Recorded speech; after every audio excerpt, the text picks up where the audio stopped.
Apakah Nabi SAW tidak membaca, tidak bisa memperkirakan reaksi orang-orang Makkah ketika beliau menceritakan peristiwa yang tidak masuk dalam nalar mereka? Saya rasa jangankan seorang Nabi Muhammad, yang di dalam perjalanan hidup beliau, siapapun kalau membaca, apakah dia mukmin atau tidak, akan bertemu bagaimana kecerdasan beliau di dalam menyikapi berbagai masalah. Kenapa? Karena kecerdasan itu memang melekat pada diri beliau, dan itulah yang kita yakini dengan fatanah. Itu bukan perkara subjektivitas oleh kerana awak umat beliau, tapi fakta sejarah membuktikan bagaimana seorang Muhammad yang kemudian hari yang mulanya matrud, diusir, disingkirkan, mau dibunuh, dihalang-halangi, berbagai tindakan dilakukan agar misi dakwahnya tidak berjalan, tetapi fakta dan kenyataannya kemudian hari ketika ia meninggalkan dunia ini, dakwahnya bertebaran di seluruh jazirah Arab, bahkan sampai hampir ke seluruh jajaran benua. Yang kemudian faktanya lagi, setelah beliau wafat, ajaran itu sampai hari ini terus berkembang, bertahan, dan bahkan teruji dengan berbagai dinamika perkembangan kehidupan umat. Siapa yang bisa membantah lagi fatanah kecerdasan seorang Muhammad?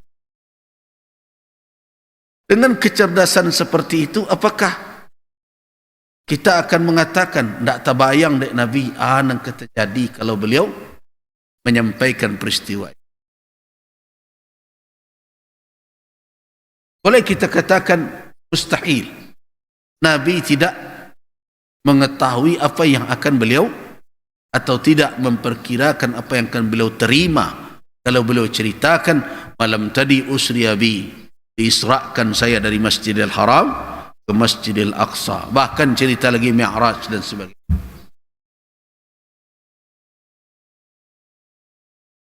Nah, kalau kesimpulan kita bahwa beliau mengerti dan beliau faham betul, apalagi dengan kaum beliau yang sudah bertahun-tahun memusuhi beliau, menghadang dakwah beliau, dan bahkan ketika beliau bercerita tentang Isra dan Mi'raj itu, boleh dikatakan perlawanan kaum musyrikin Makkah berada pada puncak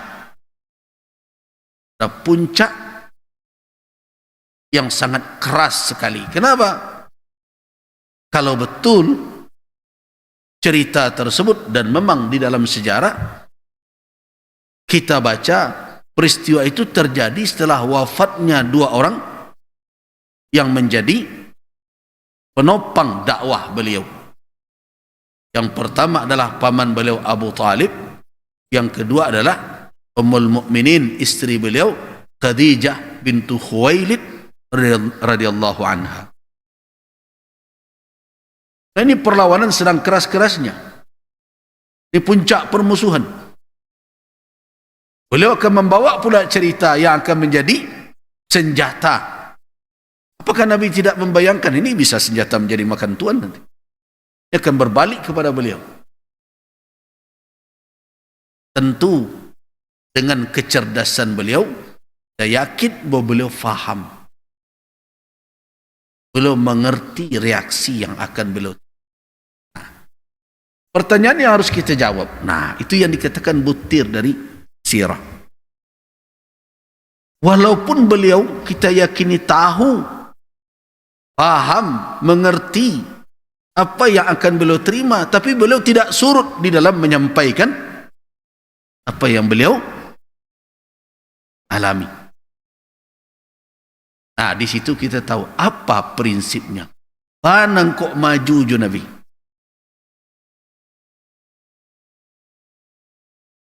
Bahkan di dalam riwayat Ummu Hani,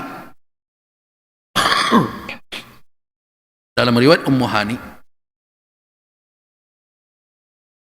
kita temukan bahwa Ummu Hani radhiyallahu anha, Ummu Hani ini adalah putri dari Abu Talib.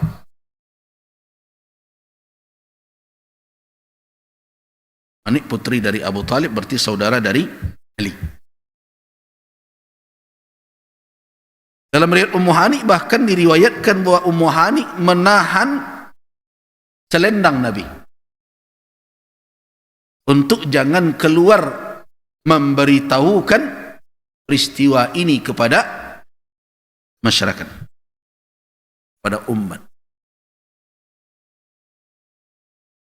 Nabi menarik selendang itu dan melepaskannya dan tetap bersekukuh menyampaikan. Dan inilah yang akhirnya kita dapat, begitu ya Rasulullah. Nah, jadi kita menemukan di dalam sirah Nabi itu ada prinsip hidup. Coba renungkan selama ini kita belajar sirah. Prinsip ana dapat dewa. Nah, kalau kita tidak mengambil prinsip-prinsip itu, ya sama seperti kita membaca novel. Ini peristiwa ada di alam lain dan kita berada di alam ini. Nah, itulah yang tidak tepat. Nabi di alamnya sama dengan orang cerita baca novel kan, gitu. Baca cerita Abi Hamka tenggelam kapal Van der Wijk. Iyo Zainuddin jo hayati lah zamannya tuh. Bahkan cenderung kita mengambil reaksi bertolak belakang dari itu. Dan begitu kalau kita baca. Makanya jika kita membaca kisah Siti Nurbaya, cerita Siti Nurbaya, apa reaksi kita? Bahkan menjadikan itu sebagai suatu ungkapan, aku tidak zaman Siti Nurbaya lain. Sebegitu saja. Kenapa? Kita menganggap bahwa itu adalah peristiwa telah berlalu, bahkan berbagai macam hal yang tidak benar terjadi di situ. Ya cukuplah sudah. Nah, kita belajar sirah nabawiyah tidak seperti itu. Tapi bukan bermakna bahwa zaman itu akan kita hadirkan lagi. Tetapi yang akan kita hadirkan apa? Mabadi', prinsip tadi. Kalau kita mengaku sebagai umat Muhammad, bisa tidak kita di dalam menghadapi kehidupan ini dengan berbagai dinamikanya, kita tidak bergeser dari prinsip yang telah dijadikan sebagai jalan kehidupan oleh Rasul. Itu baru orang itu belajar sirah nama. Bisa tidak? Nah, apa prinsip Nabi? Kembali kepada apa yang kita yakini, kesimpulan yang telah kita dapat sebagai rukun dari keimanan kita kepada Rasul. Artinya baru sah keimanan kita kepada beliau sebagai seorang Rasulullah kalau kita yakini pada Rasulullah itu ada 4 sifat tadi, kan begitu? Dan sifat-sifat lainnya. Sebenarnya tidak ada batasan, hanya pada 4 itu saja. Tapi setidaknya sebagai sifat utama, 4 itu boleh dikatakan sebagai gerbang utama untuk kita meyakini Rasulullah sallallahu alaihi wasallam. Nah, di sana kita lihat ada tablighnya Nabi. Ada tabligh. Walau apapun tantangannya, risalah yang dipesankan, yang diturunkan oleh Allah Subhanahu wa ta'ala mesti disampaikan. Karena itu adalah risalatul haq, risalah Allah yang maha benar, dan di dalamnya ada apa? Ada kemaslahatan untuk umat manusia. Nah, berani tidak begitu? Kita jangankan ke menyampaikan kepada orang banyak, kadang jual anak saja kok kemelawan waan yang salah. Padahal nasihat kita, pesan kita itu berguna untuk dia, menyelamatkannya di dunia dan akhirat. Tapi kita takut dengan reaksinya. Nah, yang seperti ini, walaupun ngaji sirah setiap ahad resiko, berarti lu ngerti sirah Nabawi.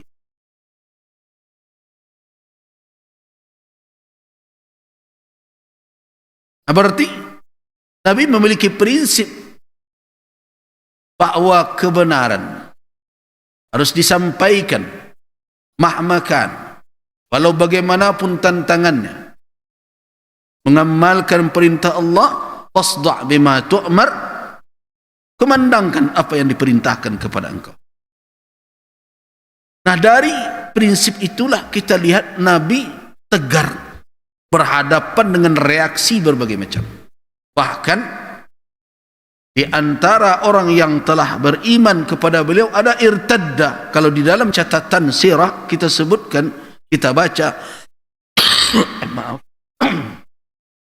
kita temukan bahwa ada di antara umat Islam yang murtad ketika mendengarkan peristiwa tersebut. Kenapa? Karena mereka dengan keislaman mereka yang baru, yang mungkin keimanan mereka yang belum kokoh, hanya menerima cerita itu dalam batasan apa? Dalam batasan jangkauan nalar dan akal semata. Kalau jangkauan nalar dan akal, berarti objek dari jangkauan nalar akal kita ini apa? Al-mahsusat. Al-mahsusat adalah indrawi sifatnya.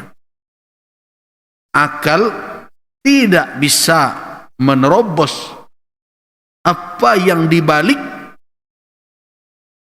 yang nyata, yang tampak, yang terdengar, yang dijangkau indra ini, atau wama wara'at tabi'ah, tidak terjangkau oleh akal. Bukan tidak pernah manusia mencoba-coba. Sering manusia mencoba-coba dengan akalnya untuk menerobos alam nyata ini. Akhirnya lahir apa? Lahir ramalan. Lahirlah khayalan.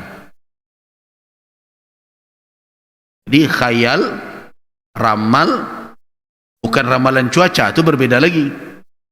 Nah, ramalan rezeki misalnya, jodoh kalau cocok atau tidak, oh kalau iko menantu awak tenayo di anak nanti, bagai macam, namo nanti etong-etongnya, apangkah namo menantu, nah, kalau iko tak bisa ditarian itu.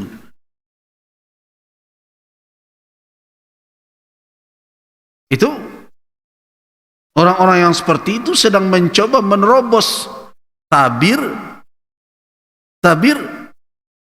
yang membatas antara tabi'ah, antara alam ini dengan ma wara'ahu, apa yang ada di belakang. Melahirkan apa? Khayal. Itu yang disebut dengan takhayulat namanya. Orang kita sering menyebut tahyul. Sebenarnya tepatnya adalah takhayul dan tahyul. Takhayul dari khayal asal katanya, yang mengkhayal.